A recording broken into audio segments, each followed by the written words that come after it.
l'étincelle et autres cerclages. Alors là, mon hameçon est prêt, j'ai posé mon cercle. Donc je vais mettre un tincelle pour mettre sur le corps après. Donc je le mets en premier. Voilà. Tout ce que vous mettez en premier, ça se met en dernier après sur la mouche. C'est dans le sens inverse hein, qu'on fait l'enroulement après. Bon là je vais vous mettre une petite chenille pour vous montrer un cerclage. Alors ça peut être un fil de cuivre, ça peut être un tincelle, ça peut être une plume. Le cerclage c'est beaucoup de choses. Là ici on va voir le tincelle. Donc je vais mettre une petite chenille rapide. Voilà. Et donc comme j'ai tourné dans le sens des aiguilles d'une montre, je vais tourner le contraire pour le tincelle de manière à ce qu'il ne rentre pas dans les spires de la chenille. Parce que sans ça il serait noyé, on ne le verrait plus. Là il est fait pour cercler et en même temps alvéoler le corps et donner de l'éclat. Voilà. Vous voyez, c'est pas difficile à faire.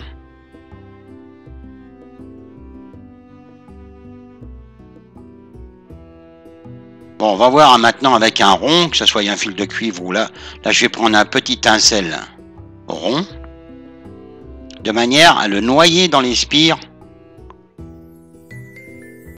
de la chenille.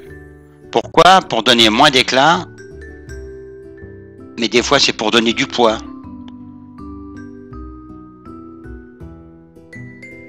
Donc je mets dans le même sens. Et là je me mets dans les spires de la chenille. Vous voyez, le cerclage n'est pas le même. Il se noie. Donc c'est beaucoup moins visible.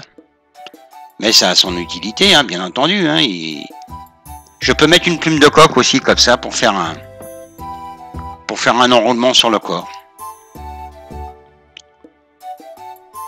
Voilà ce que vous trouverez en règle générale au niveau des enroulements.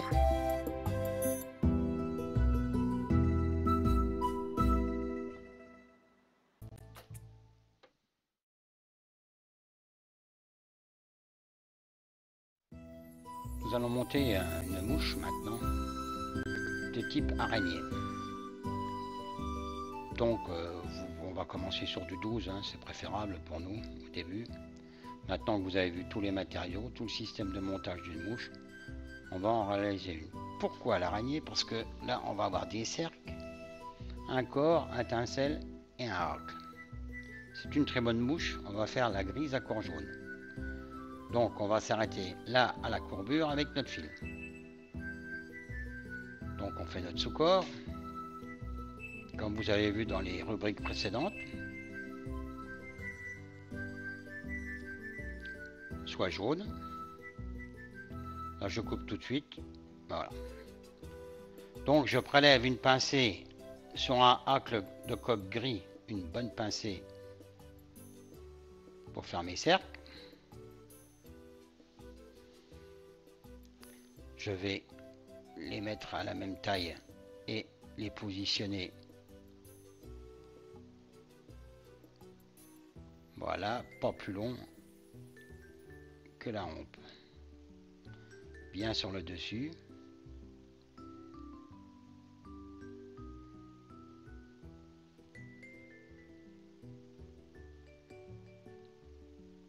Vous voyez, pas trop long, hein.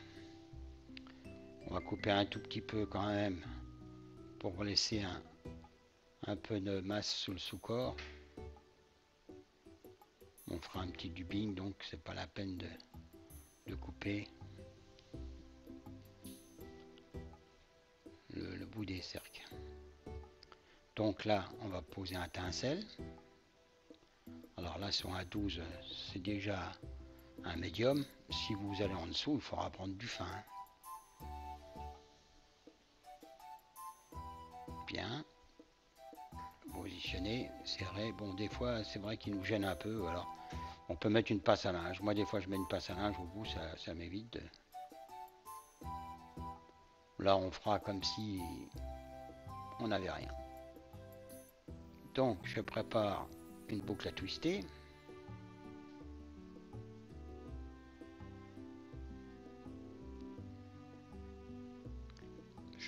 attente, je prends une petite mèche, là ici de jaune.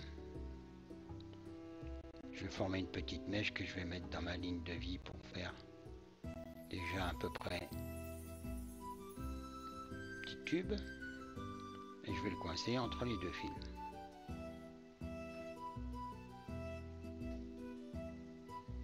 Généralement, on a toujours tendance à en mettre de trop, hein, comme je vous disais dans les rubriques avant. C'est souvent le cas, on met souvent trop de matière. Donc là, ça va. Je vais le défaire un tout petit peu parce que je trouve que c'était trop serré.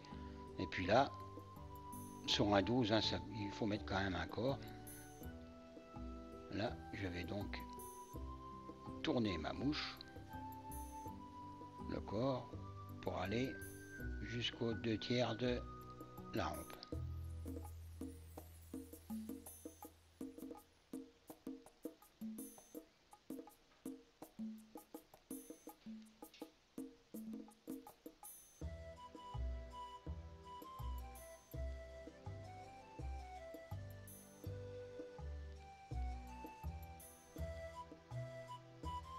Donc je vais la cercler maintenant. Vous voyez, je répartis un peu la masse parce que ça, il y avait trop à l'arrière. Donc le sens contraire de mon enroulement, de manière à ne pas noyer mon tincelle dans mon dubbing. Et là, je cercle.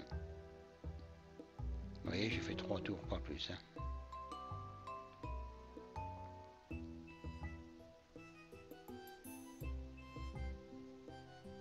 Je vais donc renforcer tout ça. Et comme je vais mettre un petit hacle de coque, je vais préparer un tout petit peu la tête pour éviter que mon hacle, si je fais pas très attention, il se sauve. Et que là, il sera coincé, sitôt que je le bloquerai, il se mettra en position.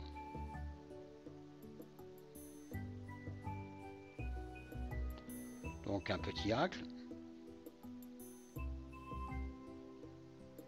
Là, je vais le fixer par le pied. J'enlève une ou deux barbules du côté droit, de manière à ne pas les emprisonner. Alors pensez toujours la face brillante du côté de l'œillet.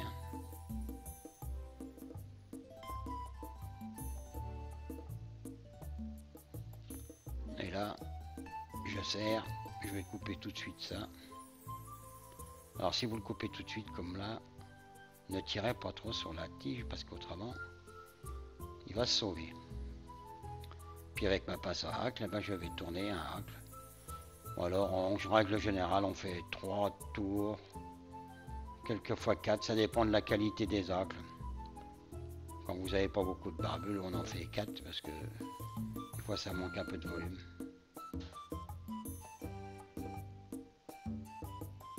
Donc je bloque, vous voyez, je passe derrière la petite tête qui avait déjà été prête.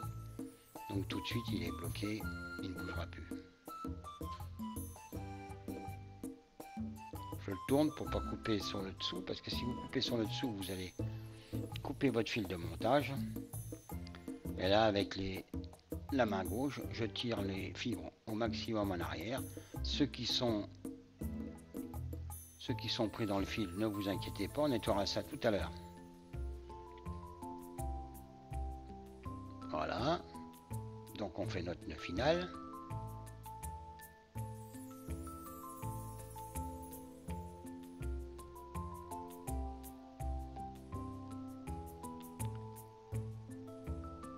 On va nettoyer. On peut même brûler si on veut. On fait attention à ce moment-là de bien ramener tout à l'arrière puis de se brûler plutôt les doigts. Voilà, on en fait vite.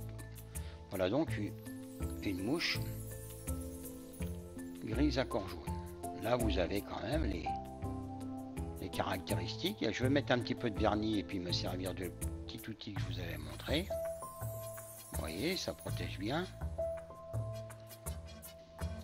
Votre mouche est terminée.